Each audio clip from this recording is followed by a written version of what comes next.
Are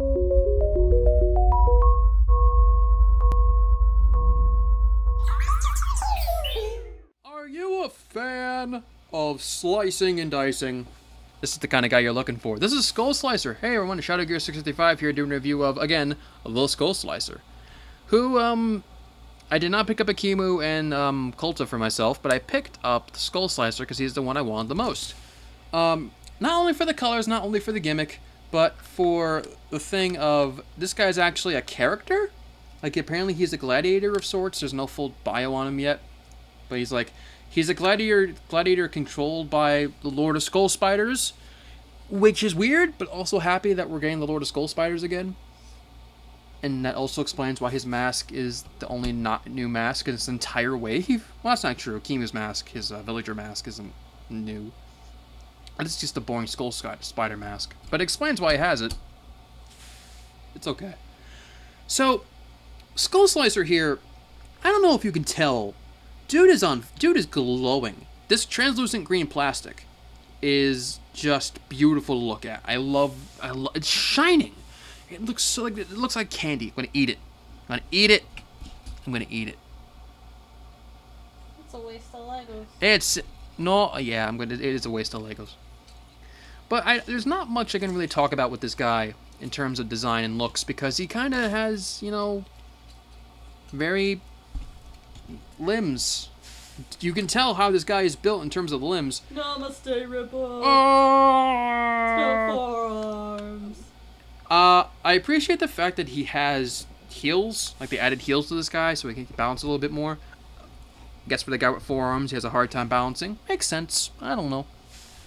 I talked about it before in the review of Kulta and Akimu about these bone pieces. You can add armor to them, but just by doing this, and the armor more or less stays there. I mean, it's not the best connection in the world, but it does stay there a tad.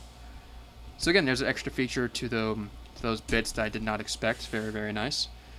I think it's a little weird, and also kind of like his arms do it, but not his legs. Like, I wish there was one bit of armor on this leg. Like, put armor right here to kind of have like a mismatch of like, oh, he has armor here, but not armor there. Make him look a lot more skeletal and zombie-like because he has random bits all over him, as opposed to just having two armor bits on his two uppermost arms.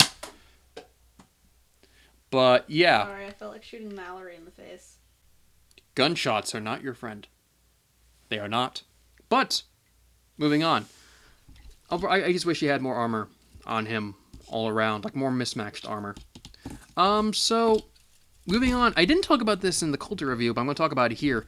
Dune Man has a Silver Hero Factory torso, which, I don't know, if you're a person who likes using Hero Factory torsos, I think that's awesome. I mean, I personally don't have a use for it yet. I never know if I will use it in the future, but it's okay.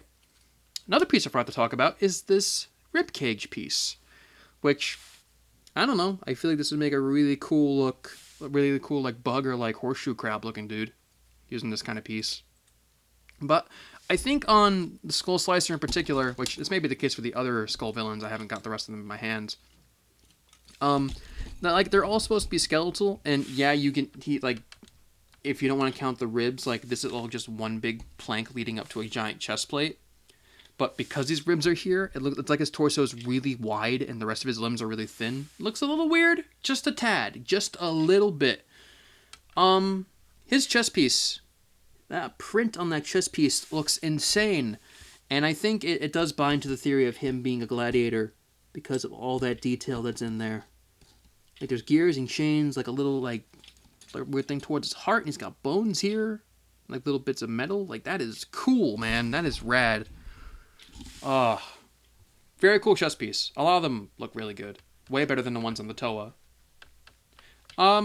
So the elephant in the room with this guy is the gimmick. And the gimmick is that he can move all four of his arms in one go with all of these gears.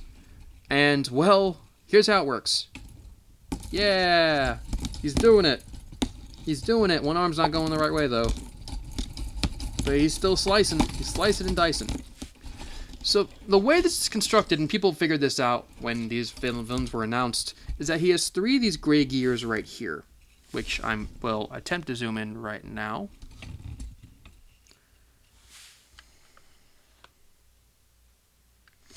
So he has 3 of these gray gears here, and it adds a good amount of friction. I think it totally works.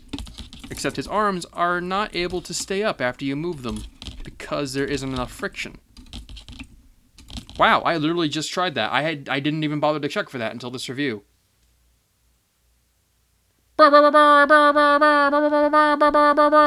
So,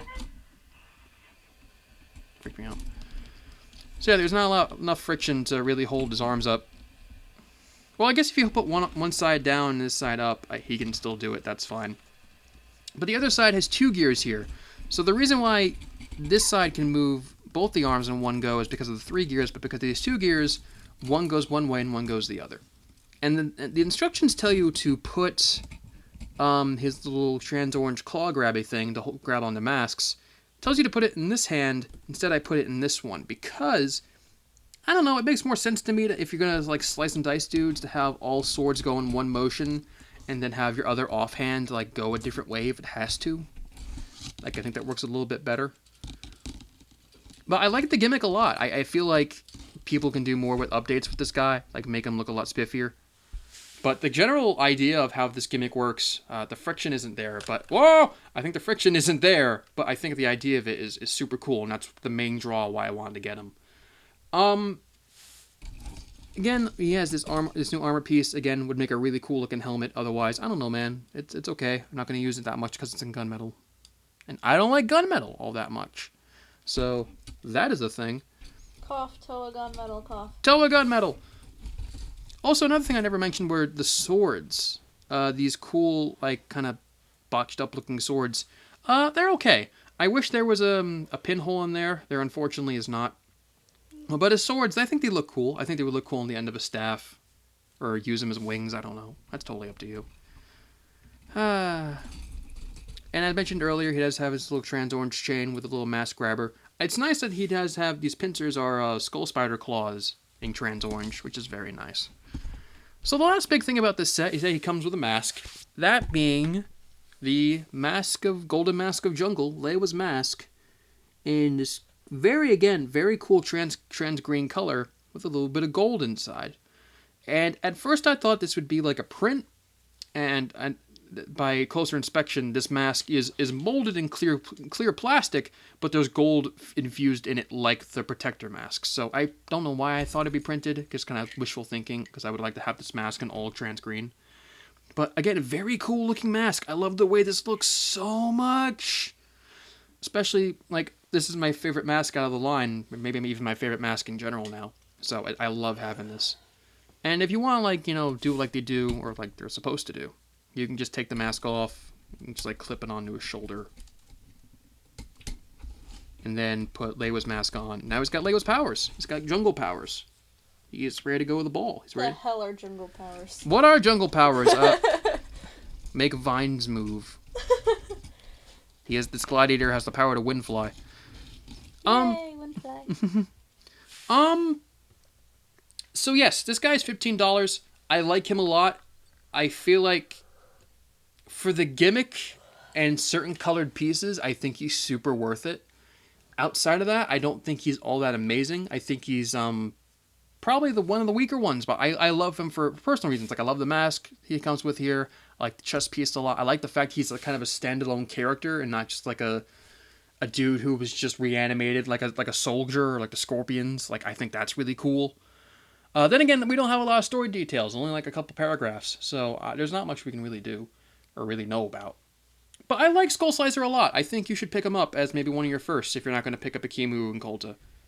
So yeah, this is Shadow Gear 655. I hope you all enjoyed the review, and have a wonderful day.